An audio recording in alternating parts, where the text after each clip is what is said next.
because we are collaborating with the UK Embassy as well as the Rotary Club. May I please have Mariko standing here? Mariko is the president of Rotary Jakarta Menteng. So today we are joined by the Rotary Jakarta Menteng members. Can we have a show of hands? How many of you are from Rotary Jakarta? Yay! Thank you so much for supporting us and for joining in this collaboration. And of course, thank you to Madam Rachel Malik for being the hostess and also inviting us to her residence. So we are really privileged to be here today. Yeah. So today's event is basically organized to introduce and bring awareness to YAPPIKA. But before we do that, I would just like to tell all of you, those of you who are not familiar with the Professional Women Group, who we are. The Professional Women Group is a sector group under the British Chamber, and it is a group to elevate and connect women in business.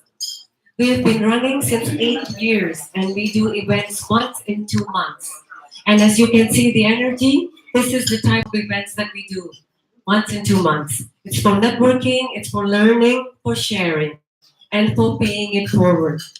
So today we are going to introduce YAPPIKA, and then I'm going to introduce each of the speakers. Well, they will introduce themselves, the 3 panelists that we have here.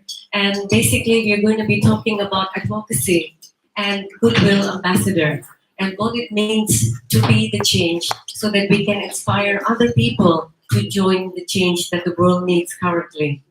All right, let me invite Madam Rachel to please welcome all of you.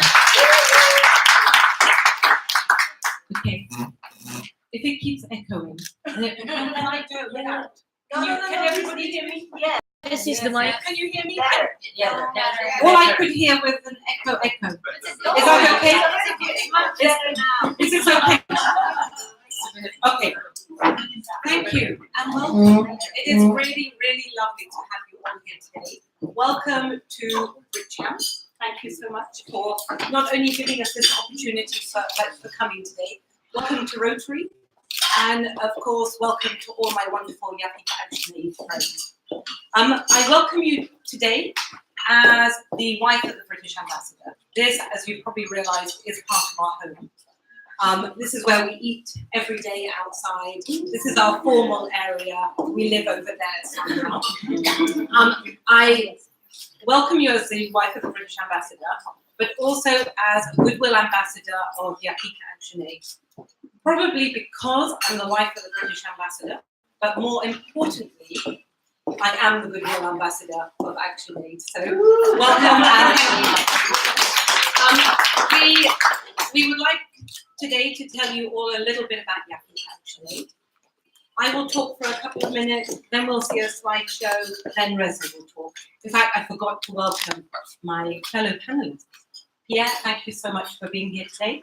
And dear Reza, my fellow Goodwill Ambassador, who's here today as well.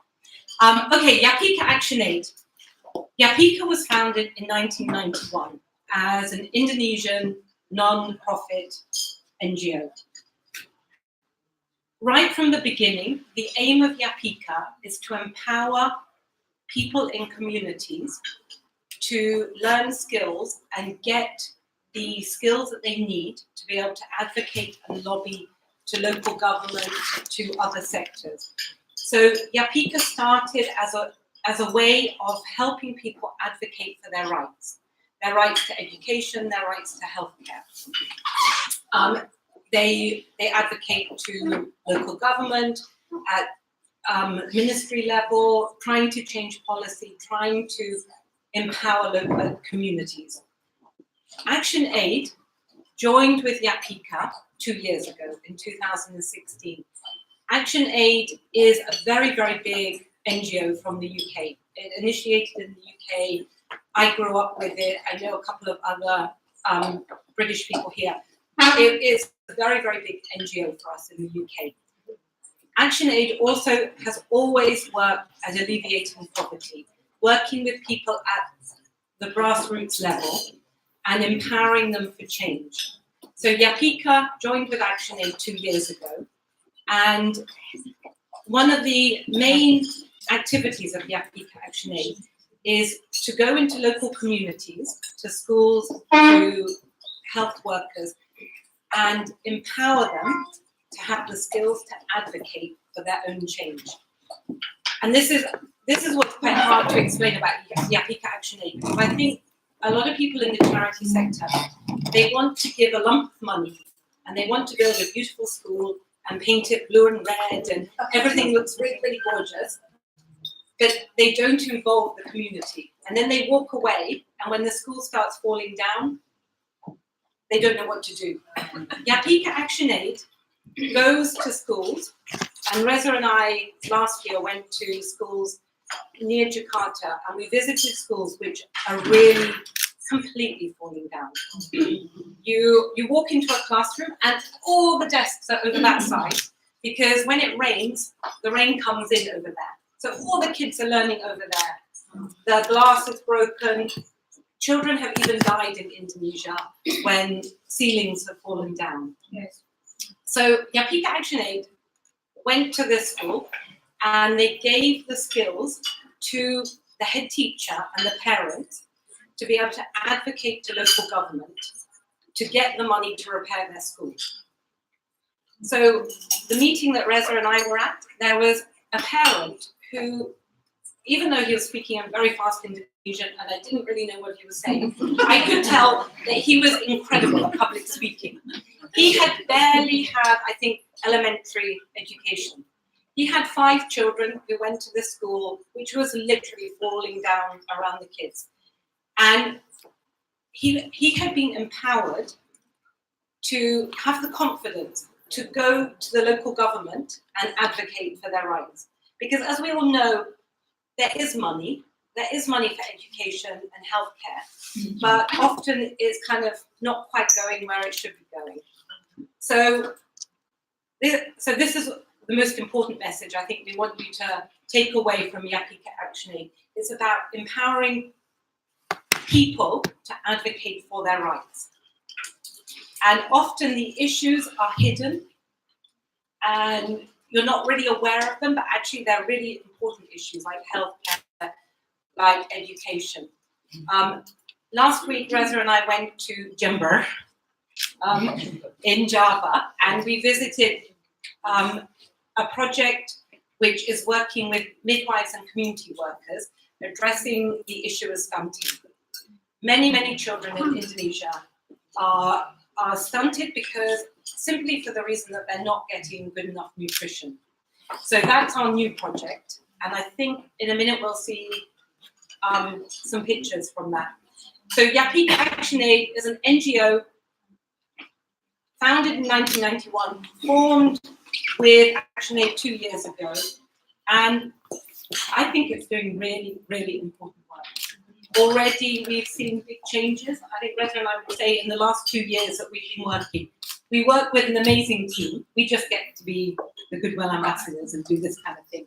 But Tuti here is one of the YAPPIKA-ActionAid members, and they are brilliant and organized. But above all, they're activists who believe in change. And they believe that everybody has a right to good education, good health care, a future. So thank you. Thank you all very much. And we'll watch a quick video.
Hello, everybody. Good morning, everyone. My name is Reza Rahadian. I'm the Goodwill Ambassador of YAPPIKA-ActionAid as well. And I'm an actor, also active in doing some of the social things and what we do with YAPPIKA as well. Anyway, being part of YAPPIKA-ActionAid as a Goodwill Ambassador is actually since 2016 has been giving me consciousness that many serious causes of communities has hidden from the eyes of people, particularly from the middle classes of people. I will not explain about the data the video that we've watched before, because I think the picture speaks everything more than the words. So actually, YAPPIKA-ActionAid makes program intervention to ensure all the causes and voice from communities are being heard by the authorities and also people. Those intervention needs to be sustainable, advocating causes together with the local communities, the government, media, and get attention from people. It's not an instant work. It needs intensive work, continue, and courage to take risks from fire back when our voice is permitting causes are too loud and insulted the comfortable zone of the authorities. This is the thing that I've been getting by far. Sometimes we get this things with the government or with the local government in the area that we visited. And learning from the Safe School program, we start to assist 5 broken schools in 2016 to advocate the government to renovate it. And now we are assisting 73 schools. And I've been part of the journey and the advocacy work, public awareness, and fundraising. I spoke to the media, to the local authorities during the field visit, to the national government representative, which is my personal network, such as Ibu Sri Mulyani, the Ministry of Finance. And YAPPIKA-ActionAid also produced videos and photos which I represented them, so boosting the campaign in social media. And of course, I think this journey is very personal for me.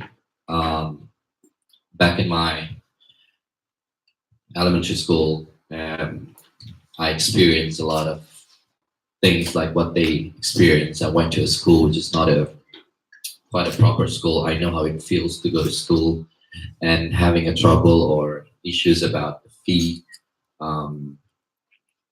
financial issues and everything. So I think as an actor, I can influence some of people to do something for this, encourage people around me, my friends, colleagues, fellow actors, and all the artists in our industry, and also the people, by a simple action, putting this as a news in their social media and get awareness for this, talk to government, and it will grab the media attention. It's very important as well.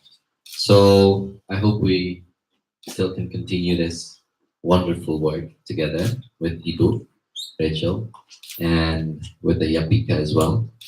It's been a wonderful, wonderful journey together. Thank you very much for everything.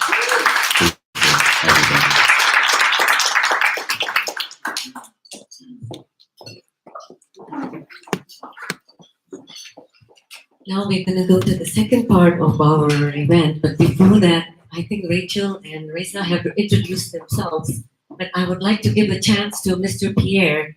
He's here on behalf of the European Union delegation, and Pierre is the program officer of the EU delegation. He's a Belgian medical doctor, and since March 2015, Pierre has been working in charge of the sectors of education, health, and public finance management.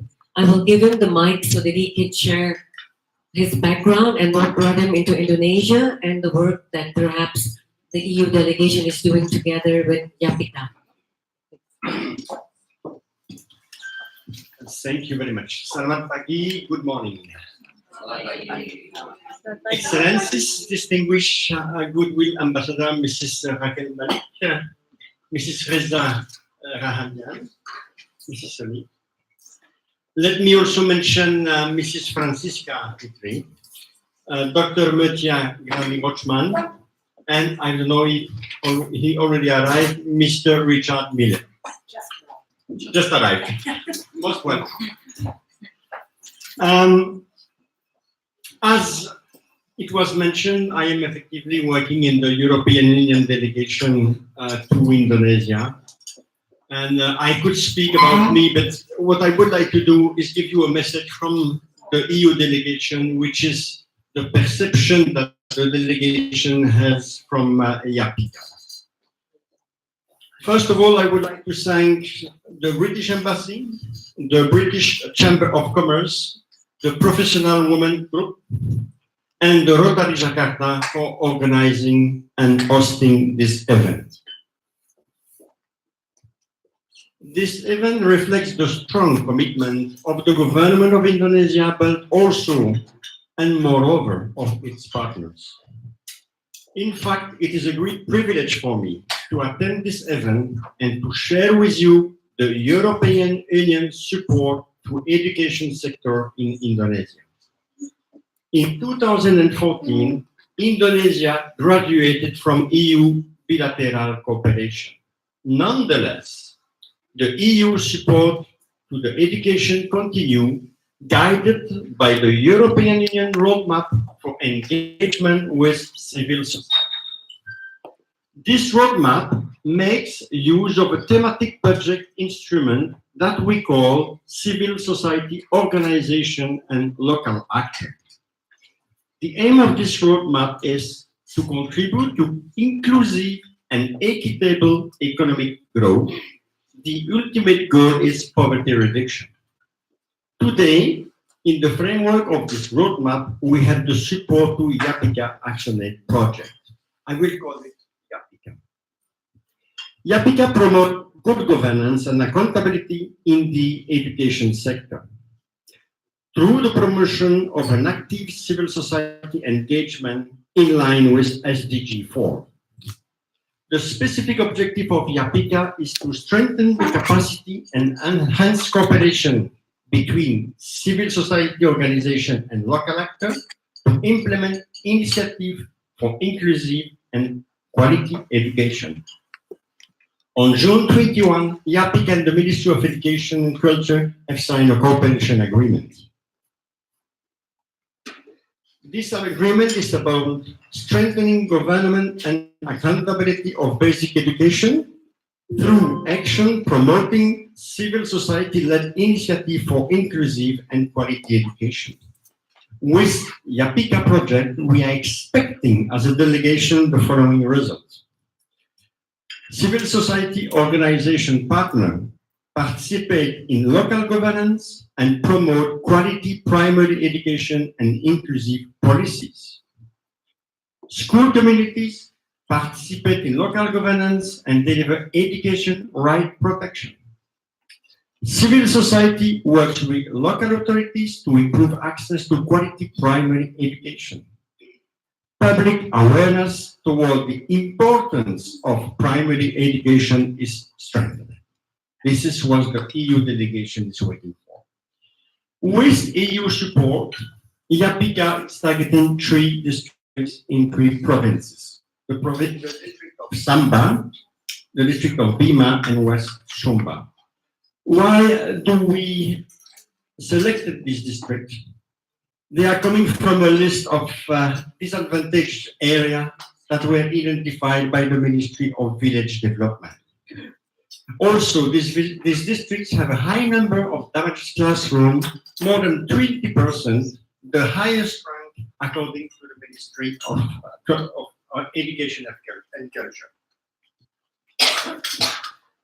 Some project achievements. Already in each district, 10 schools communities were formed, total of 30.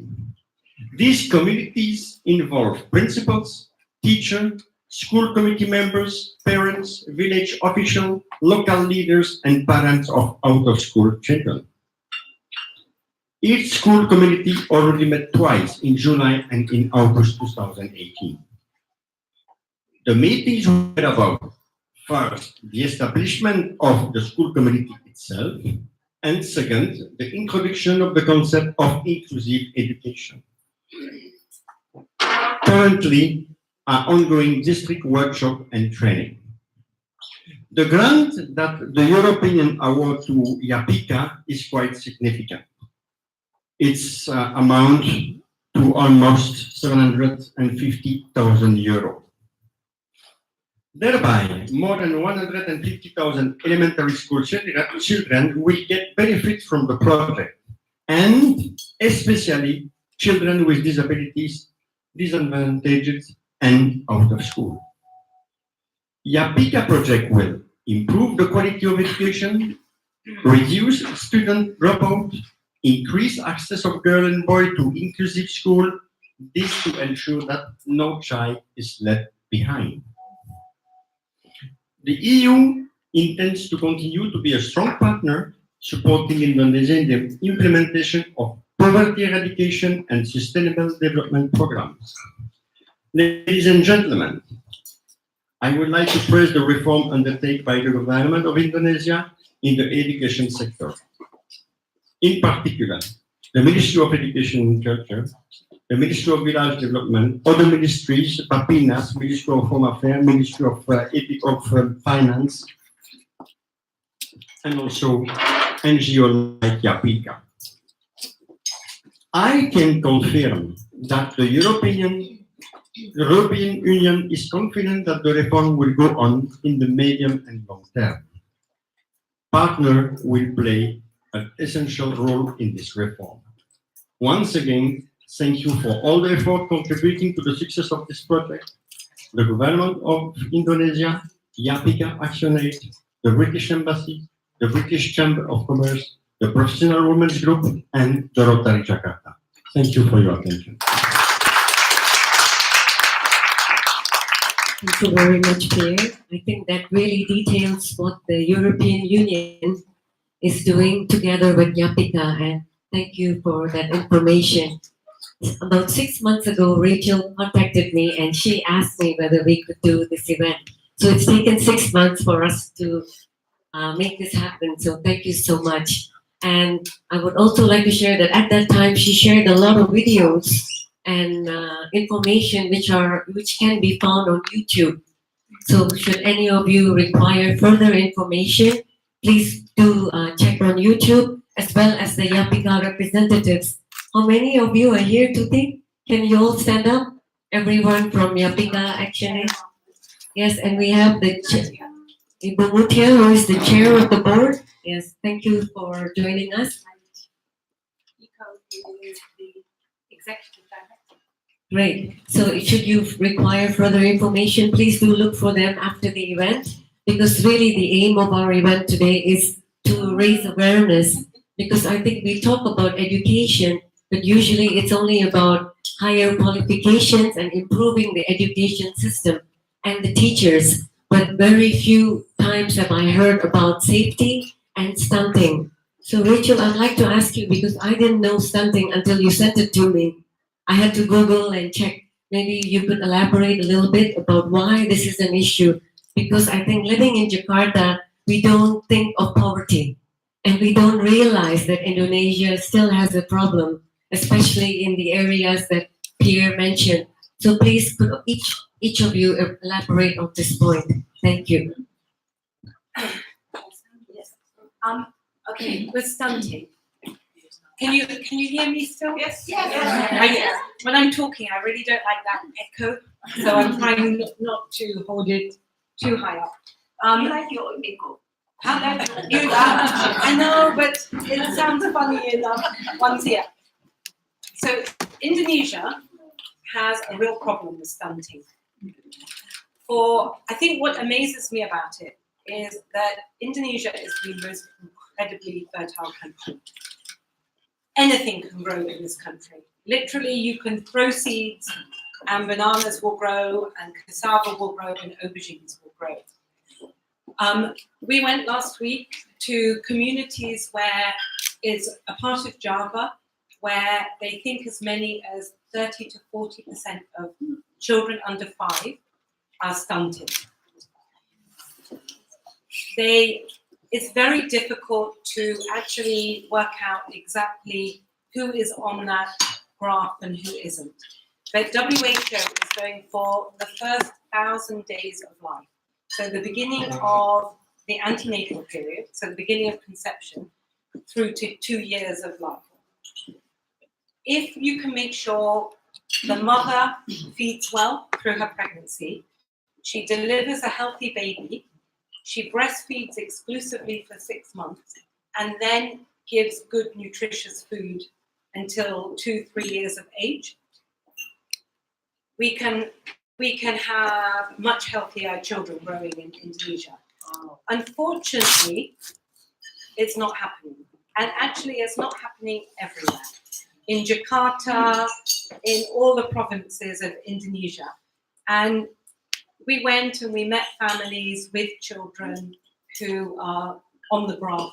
The midwives are working incredibly hard, but again, don't have enough resources. So the midwives and community workers know that there's money in the local government.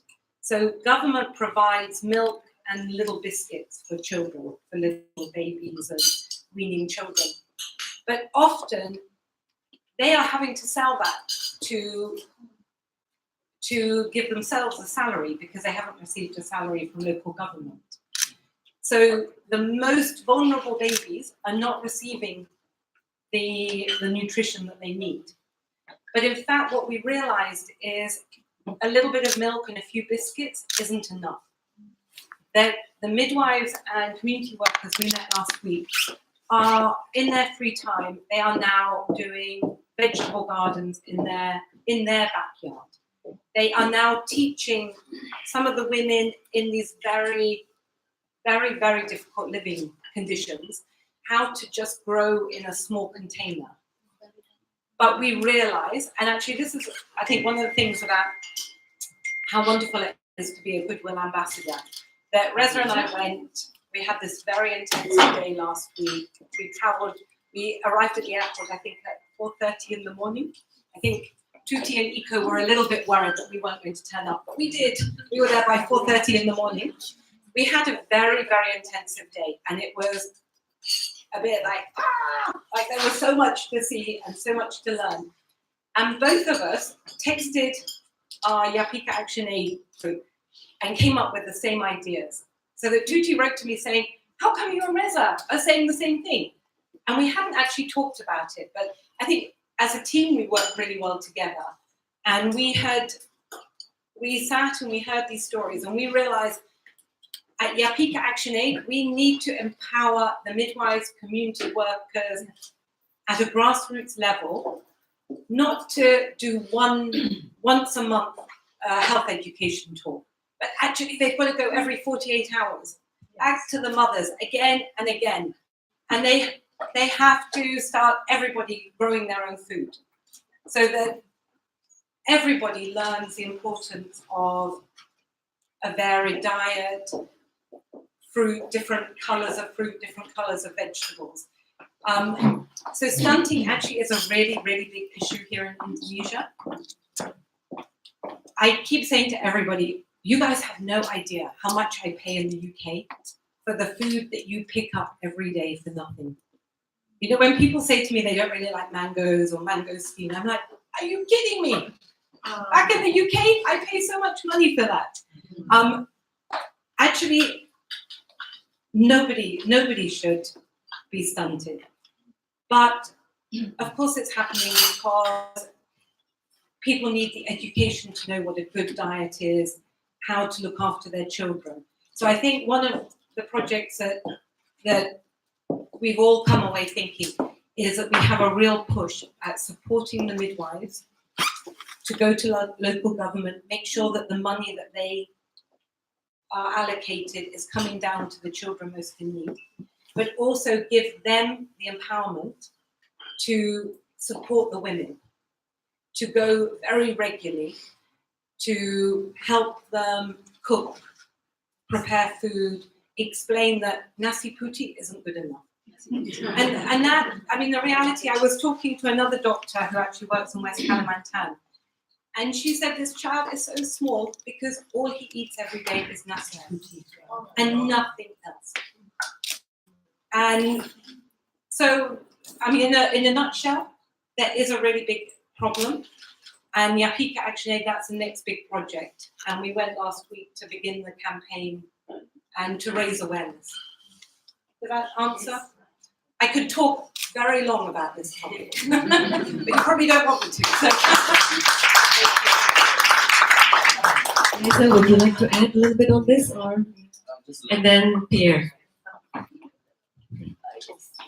Just a little bit. From the when was it? A week ago. So a week ago, when I went to this village called Pugarwetan, it's a Pugarwetan village, Kabupaten Jember. I talked to this lady. She's a mother of a son, and I asked her, "How much money do you get every single month or every single day from the husband? And from that money, what kind of food that you can get?" And she answered me, 25,000 a day. Sometimes, if my husband get a lot of fish and sell it into the market, I can get probably 50,000 a day. So that amount of money is actually not that small. We can get something from that. 50,000, I go to a market, because I cook every day. I mean, my maid, not me. But yeah, 50,000 to 65,000, I can get chicken, half of chicken, tempeh, tahu, soup, sayur, and anything. So it's a normal food and it's healthy. Now I ask her, "You cook?" "Sometimes." "What do you eat if you get 25,000? "No, I give my son maybe 2,000, 3,000 to buy snacks, noodle, instant noodle, easy to cook." So the main issue is not about, I think it's not just about money. It's the education. It's the way of thinking. It's the lifestyle. It's the concept of how important to give a proper food. And then I asked the local government, "Can you make a little module or something like that? What can you buy with 25,000? What can you get with 30 and 50,000? So they know, at least they know, and we can educate them that this money can bring you this kind of food, and it's healthy for your children. Because then I heard the issue is not just about the money. Actually, sometimes we think, "Oh yeah, they don't have the money, they don't have that, they don't have that." No, it's not just the main issue. It's not about the money. So then after I talked, and then I asked a very simple thing: how do you get the water? Yeah, we do have this source of water from the government. One like it's not even a tap water; it's a pump water. How do you call it? A tube, yeah. Did you drink it? Yes. Did you cook the water? Because we don't have tap water in India. I mean, not much. We don't have that habit of having tap water. We don't really do that. We can find it at the airport, sports center, yes, but not among the village and everything. And then she asked me a very surprising answer. No, only for my children. I will cook for the milk, the water. I will boil the water, but not for me. How come? I get used to it. I drink that water since I was 4 years old, just like that. Open the tap, drink it. And so the habit, that's why I think we need to do something about it. I hope from this meeting we can get something, at least we can create a bigger awareness from this group that we're having today.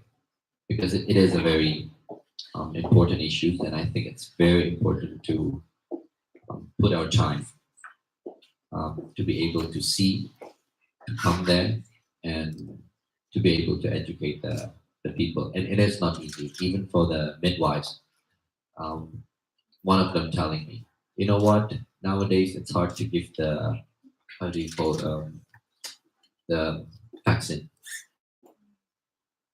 for the vaccination for the children. A lot of mothers are nowadays, immunization, yeah.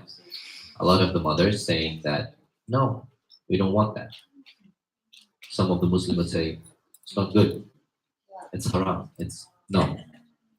And that's very, very, very important. They work very hard. They have to find their own way to come to the parents, the family, and to be able to tell them about, hey, this is how important the vaccination would be.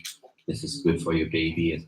And if the baby, let's say they have a very quite high temperature after the vaccine, then all the parents will come up to the midwife and say, this is your fault. This is what you're doing. Now my son is sick or my daughter is sick. Things like that. So it's very important to educate them through this program.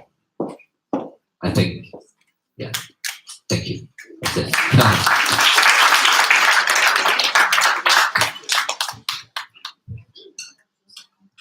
It is very interesting. I mean, to get some data, some information from the grassroots level. Now, I can explain you that this problem of stunting is not one district. It's 400 districts in Indonesia. I mean, it's almost everywhere outside the big cities. This means that what needs the country, it's not only a policy on nutrition, but also a strategy. And we used to say that we can manage what we finance. You cannot manage what you don't finance. What's happening is that the Treasury of Indonesia is providing half of the budget of the district.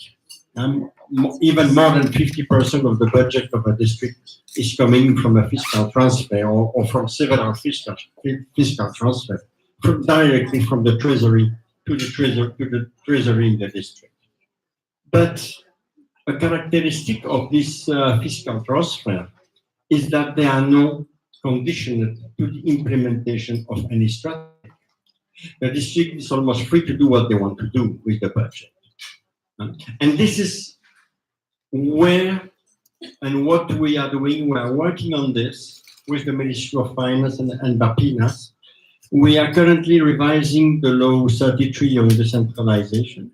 We are also working on the village law because we want to condition the fiscal transfer to output indicators that will be related to the performance of the most important program like education, like health, like nutrition, like investment. This will take time. It's not something that we can change from a year to another. It will take 1 decade. But we are aware of the problem. We are working on it. I have a lot of discussion about that every month. And in addition, we have climate change, we have environment, we have deforestation, and we have a lot of things. We are trying to include all these things in the fiscal transfer. Thank you very much. Thank you, Pierre. I have lots of questions that I prepared, but today is supposed to be a panel. So I would like to throw it to the floor, open up the floor and ask you if any of you have any questions. Since we have only one mic, you have one option. I mean, you have two options. You can either stand up where you are and speak loudly, introduce yourself briefly and ask the question and to whom in particular you would like the answer from, or you can come up here and share the mic with us. So can I have a raise of hands so we know how many questions are coming from the floor? One there, one here. Okay, let's start with, yes, let's start with you since you're here. My name is Irma. First question is for Rachel and Reza. I'm just wondering, what is the target? I mean, in this case, is it like only for schooling children, or the children who's supposed to have the opportunity for education, say like street children? Are they the target as well for YAPPIKA? Because it's like this. I watched a movie a few months ago. This is about the impact of the palm tree plantation. And one of the impact is the parents cannot have the sufficient fund and money for the children to go to school. Is it part of the YAPPIKA as well as the target for education? I mean that, is it possible for YAPPIKA to advocate the local government to encourage so that these children, at least for the elementary level, can go to school? That's the question. And the other thing is for street children. My husband is a pastor, so 3 years ago we have ministering the street children, and the saddest part is that they cannot go to school. That's one. And the other thing is that they're not fully aware about the HIV and AIDS. So they implement what is called like free sex already. And like teenagers, they have already got 1 or 2 children. But they're not aware that they are also the target, the very, very soft target for HIV and AIDS. We try to contact the HIV and AIDS organization, but it seems that this part of the group is too small for them to go and educate and to know what condom is for, something like that. So is it part of the target of YAPPIKA? The other thing is, second question for Mr. Pierre. I'm interested about the how actually you administer or arrange with Bappenas in this case for the decentralization for on fiscal policy and budgeting. I joined 2 days ago about fiscal decentralization policy from Ministry of Finance. The 2 things for healthcare and education. The most incredible part for me is that for BPJS itself, it's actually applicable for everyone. But for the one who are not in Jakarta, it's very difficult for them to reach the best healthcare because they have daily transport and something and anything to reach the facilities. Is it possible that is it also like, sorry to be like rude, but is it possible to rearrange the fiscal policy that they are also need the similar, at least the basic health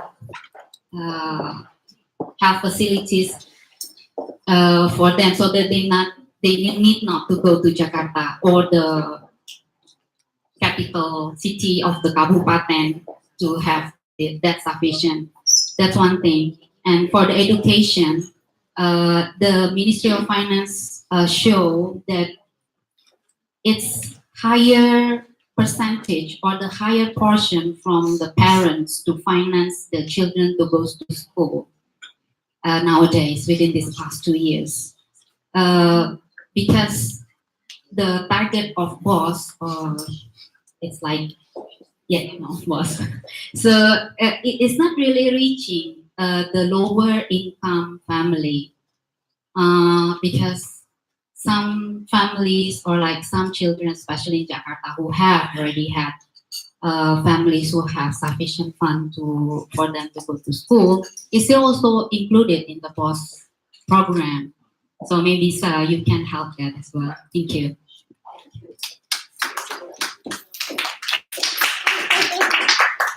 Wow, so many. So thank you. No worries. Okay, what YAPPIKA can do with this, the things that you said about the street children and everything.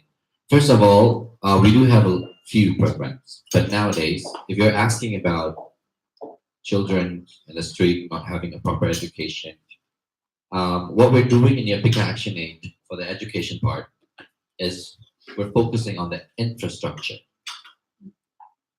That's one of our main target. We fix broken schools.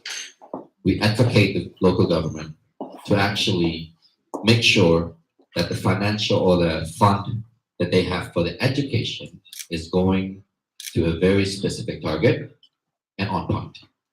So it doesn't mean that we don't really put our attention to children on the street, but if you're asking about our target nowadays, speaking of education, we're focusing on building the infrastructure. That is our main target for the education part. And for the healthcare part, for the health issue, now we are focusing on the stunting issue. Also, we're trying to advocate the government, the local communities, and the people that we think that we can work together for this campaign, create awareness, give them education about what's so important about these issues and everything. But maybe, speaking of that, children and focusing on their rights to have the proper education, yeah, we can talk with YAPPIKA in our internal meetings to maybe we can do something about it as well. It's a lot of work, but yeah. Can I add something? Yeah. Can I add something? Yeah, sure. You To do. respond to your question? Yeah. Okay. That's all for me. Ibu? I don't think I need to. Okay. It's okay. Thank you, Bu, for your question. In YAPPIKA, for our future program starting, we are developing a sort of framework how to use local organization to serve multifunction, strengthen them. And in the future, we hope that this like Puskesmas, Posyandu, so we want to develop their capacity by cooperating with government also. And if we can achieve that, we hope, of course, that this organization can serve other social issues like HIV and many things, strengthening local organization. We hope can we do that as a framework. Thank you.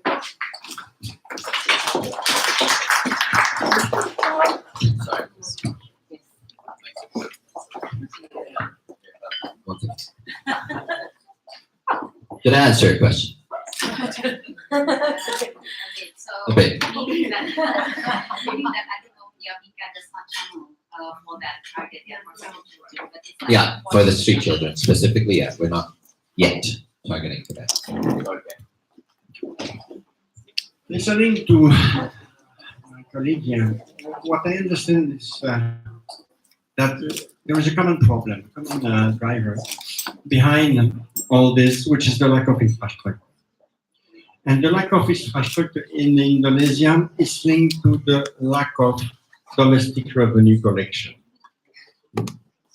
If you look at the domestic revenue collection And if you compare the domestic revenue collection of Indonesia and you compare with the gross domestic product, it's about 10% of the GDP, which is the lowest rate in all the Southeast Asia.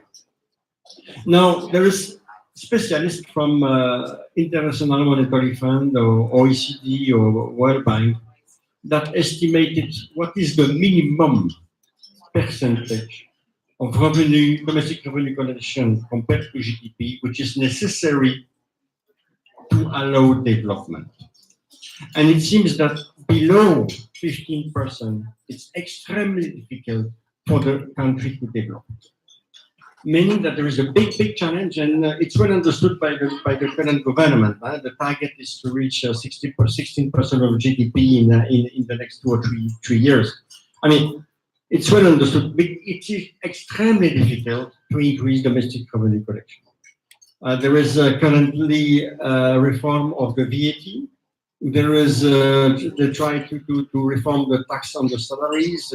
There is a lot of reform ongoing, but due to the size of the country and the type of country also with thousands of islands, it is difficult to organize everything, to have IT system everywhere, because revenue collection is possible if you have IT. If you don't have IT, that's extremely complicated. But all these things are ongoing, but it is clear, unless the country is able to increase its ratio of domestic revenue collection compared to GDP, or it will not develop. I mean, there is a huge need of funding, for example, for the health insurance, which is just starting to be implemented. They already understood that the money they want to put it's not enough. The same for the school. If you want good roof, if you want good street, you need to invest. And to invest what you need to collect. Meaning, it's not only the question of spending better, it is also the question of collecting more. Thank you very much. Thank you so much. I would just like to ask a question. Yes, we will go back to the floor, but I would like to ask a question so that we lighten up the atmosphere a bit. Basically, it's talking about change. Our topic is advocacy, be the change, so that you inspire other people to change. So I would like to ask our Goodwill ambassadors here, is it easy to practice? Because being a change and being an example is not always easy, especially for somebody like Reza, who is in the public eye all the time. Is this easy for the rest of us to follow? And what are the challenges in adopting the role of being a Goodwill ambassador? Can you please share that? And Rachel too. Okay. Can I just sit down? Sure. Okay. Rule number 1.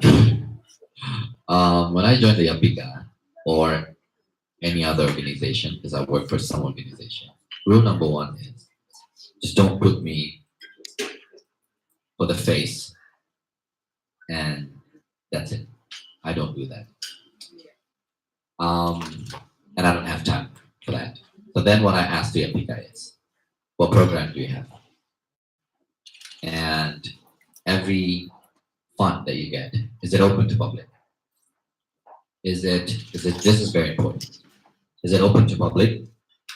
And do you have any specific authorities to check out all the fund that you get? And where do you send them? Open. And I said, okay, now it's time for you to give me my homework. And they give me a lot of homework. They're sending me to this, that, this area, here and there. And that's what I love from working in this organization. Because I want to do something that I can say to people that I'm actually working on it. Not just being the pretty pictures or the face of a campaign and actually not doing anything. My face is all over the cinema already, so I don't need to have face and campaign and actually do nothing. So that's what I love from doing something for change, even it's a little part. What we're doing with YAPPIKA might be a very small thing. But if we can do those small things, times 1,000 people doing it, times 10,000 people doing it, it becomes a huge thing. for all of us. So yes, of course, it's very, it's actually, the most important thing is, do we have the time and do we want to spend our time to do such things? I think that's very, very important. And I love working with YAPPIKA, by the way.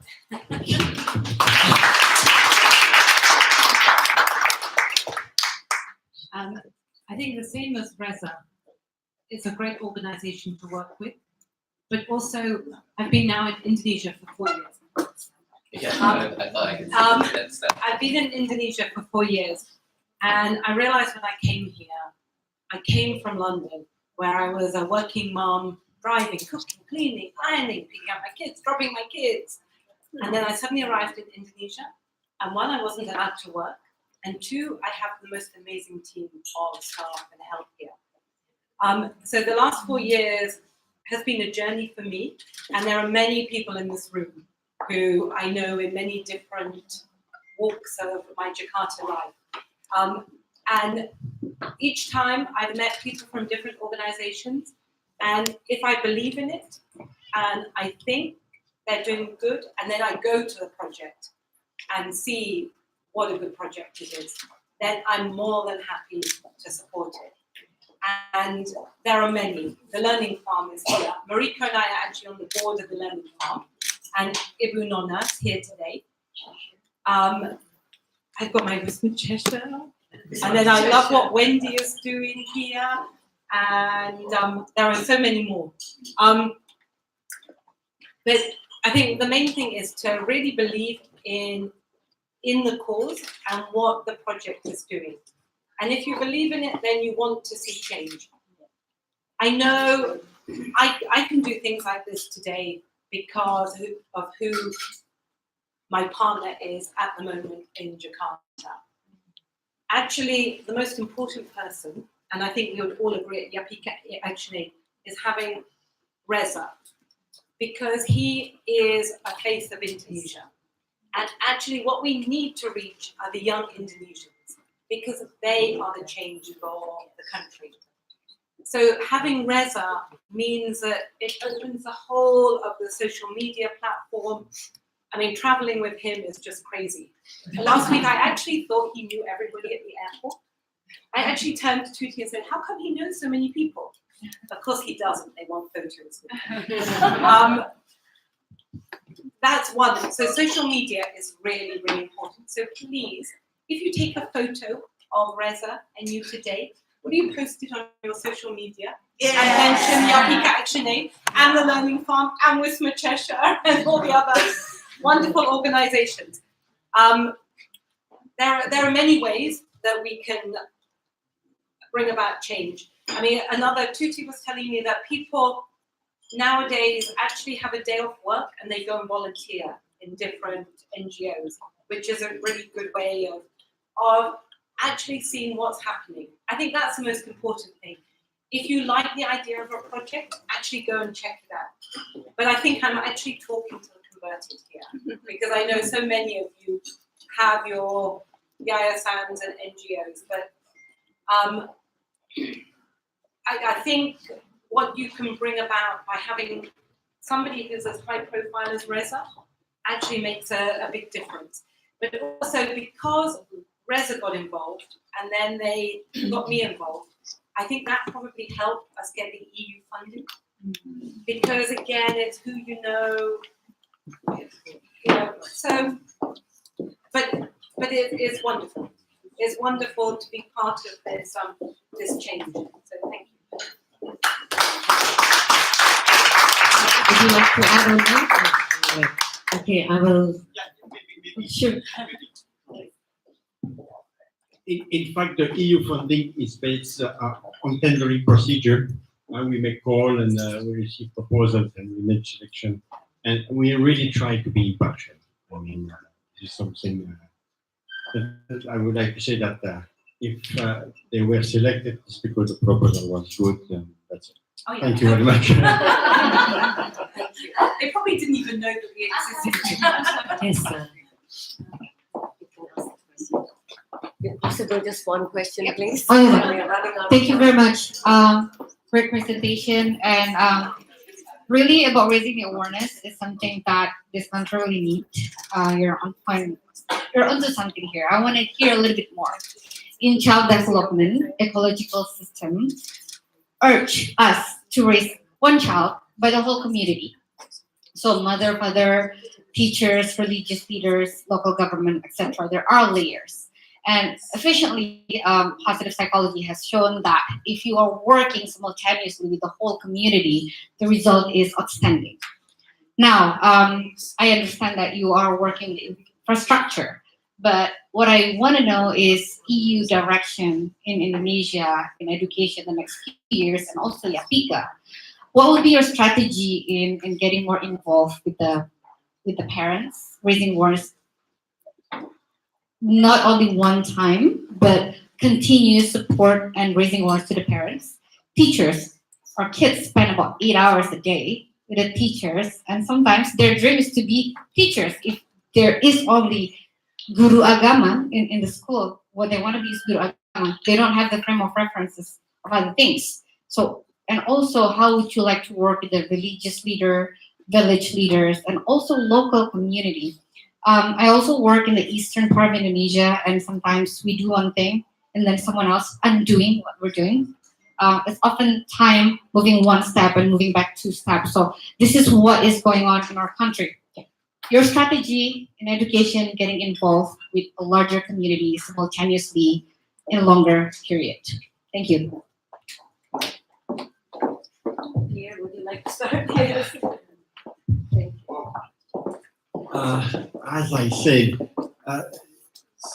the Indonesia as a middle-income country has a graduate out bilateral cooperation with the European Union.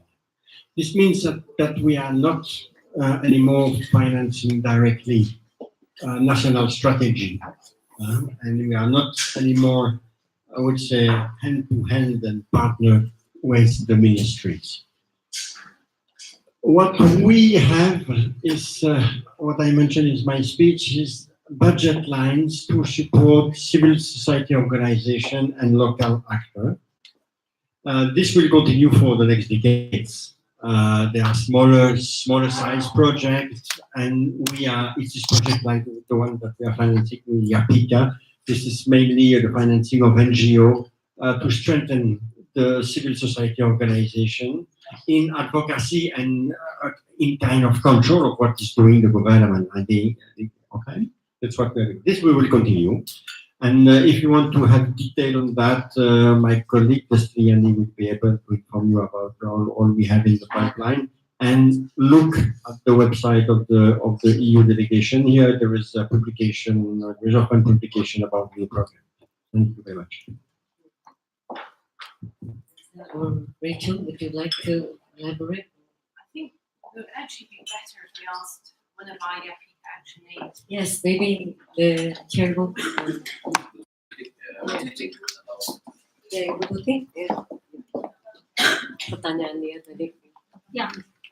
In the future, about working with our communities, yes, we empower and working together is not just empower because we have equal relations in this case. So we are working together with the local communities and involve with the religious leaders, joins the change, the joins the awareness about the cause and to take action together. So our approach is not just top down, but we discuss with the local communities, including women, parents, people that are marginalized, and also local leaders, and also religious leaders, of course. Learning from the Sumba, for example, we also working together with the local leaders and also religious leaders because of they are the focal point that people, the local communities can trust them. So that's part of our approach. And also in that, Do you work with the fathers? Do you work with the fathers? yes, one of the Jember project of the stunting that the Pugar Wetan actually previously what becomes the local leaders, the Lurah, the local village leaders say no. Because why you should come here and telling about stunting, telling about the local budget, And we already have a posyandu cadres in here, so we don't need you. But our local partners and also our community organizers working in there. And then after we talked a couple of times, he said that, wow, there is a new issues for educations and also for health of the children. And they said, okay, I will talk to the wife of the local communities, also and also to the husband of the local communities. Once the wife is getting sick, so you as a husband have to send and accompany your kids to go to the Persian educators. That's one of the after 6 months of our interventions in there, they are so open. So actually the lurah that the President Reza just met and giving speech in the beginning is previously is refused our intervention in there. But after we working with local leaders, the religious Muslim leader and that, and also the midwives, they're so open, become so open. And this is a different with other villages that they're working in Jimber, because we're working in 4 villages in there. Bukarwetan is the fishery area. So that's kind of things that we try to do. As Reza mentioned before, that it's not instant work. We have to do. We have to have community organizers really that working in that and living in there. We thought that it's just like top downs and the change never happened. Or if it's happened, it's during the project. If not, it's just exists in there. So we have to work closely with the local community in this case. Thank you. Thank you. Ladies and gentlemen, I would just like to bring your awareness that we have the UK ambassador to Indonesia and Timor-Leste with us. Mazam, would you please come and just give us just a few words, because the UK embassy and the British Chamber work together very, very closely, and we would like to acknowledge their support. I think since Mazam and Rachel have been here, our relationship has been really good, and our events have been very, very well attended. And they support us, including hosting the alumni event and many other events where he's been the speaker. So please say it. Thank you, Sonny. Thank you. I wasn't planning to say anything. I was just popping in at the back to see how you guys are getting on. But Selamat siang, and it's lovely to see you all here. Lovely to see a room full of dynamic women who are leaders in their various fields of work, who are the potential of Indonesia, actually. And it's wonderful to see a few men in the room too, because at the end of the day, this is a joint enterprise, right? This is a joint enterprise, and of course, countries and communities and families and businesses move together. So it's important to have some men present in the room, and I'm delighted to see some men present, but I'm very excited to see so many dynamic women.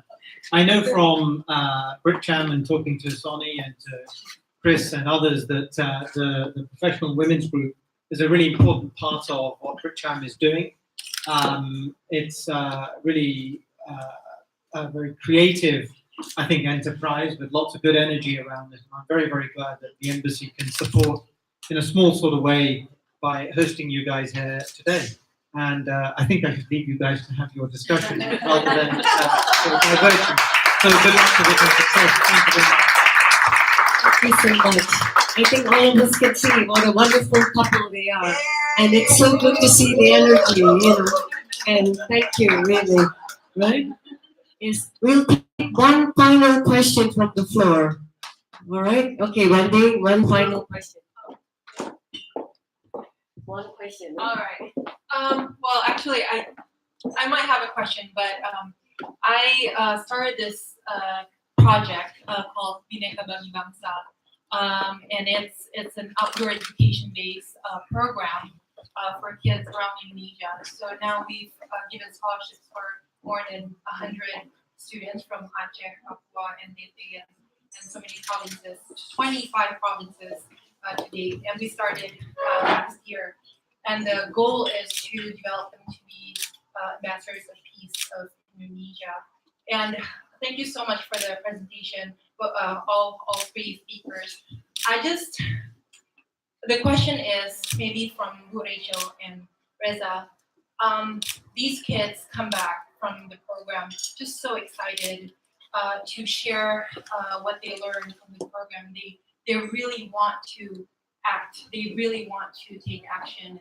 They actually want to go to different provinces to share with other students what they experience. What would you give? What advice would you give to the students, like how to be a bigger role, be a bigger role model for other students?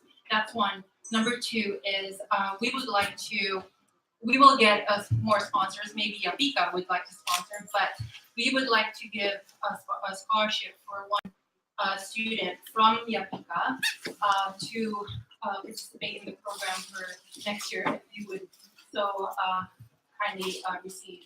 Thank you so much. Thank you, Henry.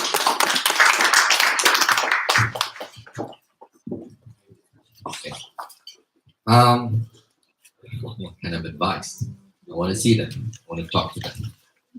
Can arrange. I would love to spend my time to talk to them and share stories, because I don't think I'm able to say it right here. But I would love to share it with them directly. Thank you. So if you have the time to arrange, Yes. I would definitely spend my time to talk to the children that you're developing right now as a action of peace, ambassador of peace, as the ambassador of peace. And yeah, maybe we can see it from YAPPIKA as well. I mean, we can talk about it if we do have the children that maybe can take part of this amazing program as well. I mean, we're very open to work with any kind of movements. But yeah, I would love to do that. Absolutely. Definitely. We'll set a date. Thank you so much. Thank you very much. Consider it done. And just to assure you, he really will do it. He will host as many young people as you ask for him. I think looking around this room, everybody here is probably already, but has the ability to be a mentor. So any young people you meet, keep talking to them, keep allowing them to talk about their issues, their feelings, and help to guide them. And that's why I am so pleased that there are people like Wendy and Nona and Mariko and Reza working with young people and giving them the opportunity. And these aren't kids from really wealthy backgrounds. These are kids from very poor parts of Indonesia.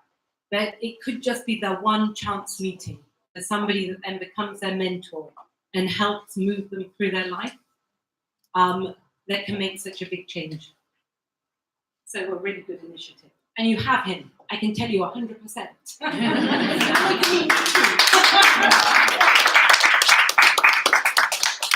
Thank you so much. In closing, I would like to ask one final question to each of you. If there is one value or belief that you would like other people to remember from having met you, what would that be? Just one value that you are passing on through your work as a Goodwill ambassador. You know, values are things such as compassion, happiness, love, safety. So what value are you holding in this work that you do as a Goodwill ambassador and that you would like to pass on to others to pass onwards? One word. One or two. Okay, respect and kindness.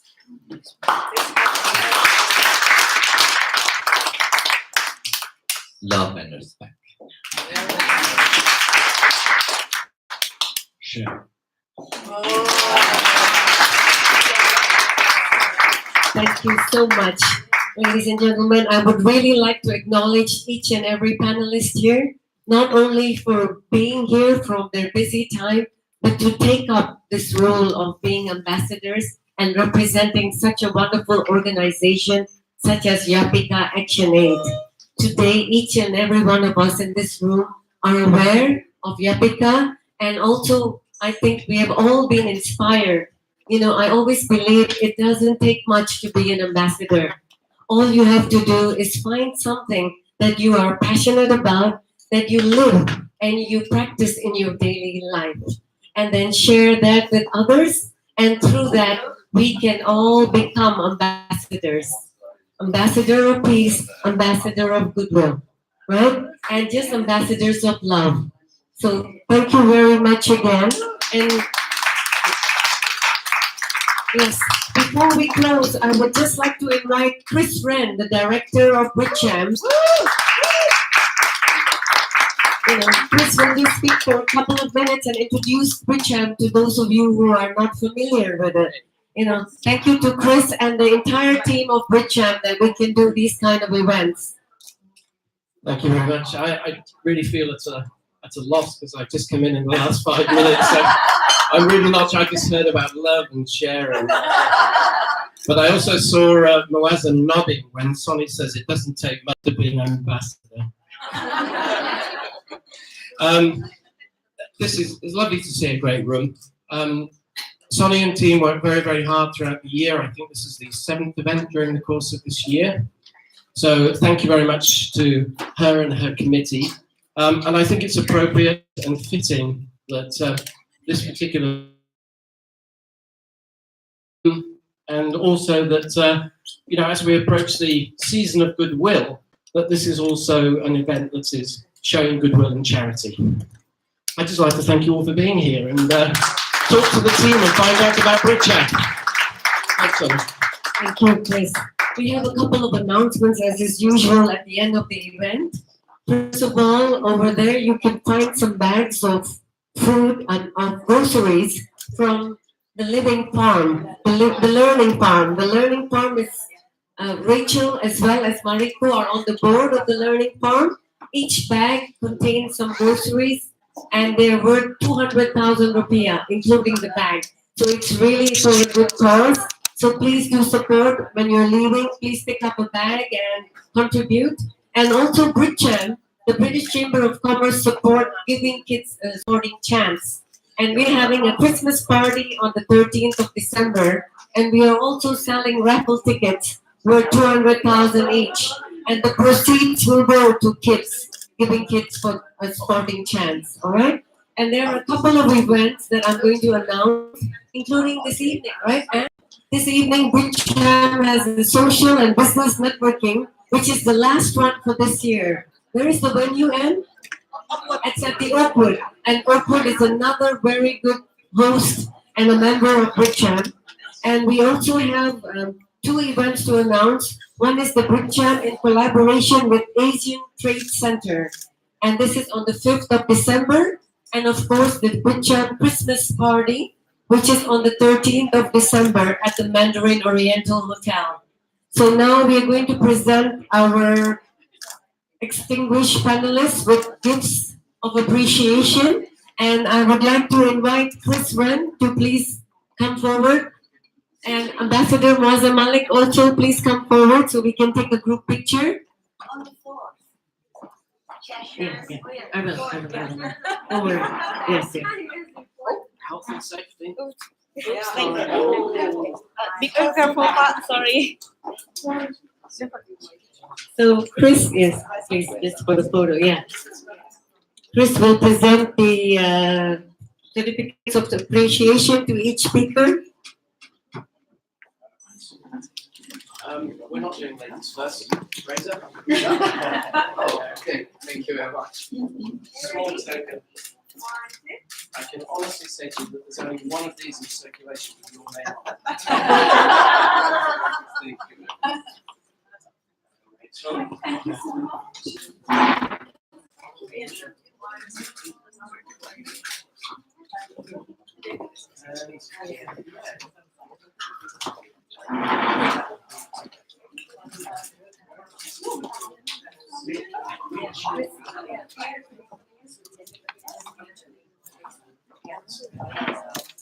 Yes. Everybody ready? Want it? Want it? Thank you so much. Thank you so very much. There's still time to network, but before we end exactly, there's going to be another event here on the 4th of December, which Rachel Malik is hosting. And it's on the 4th of December to support with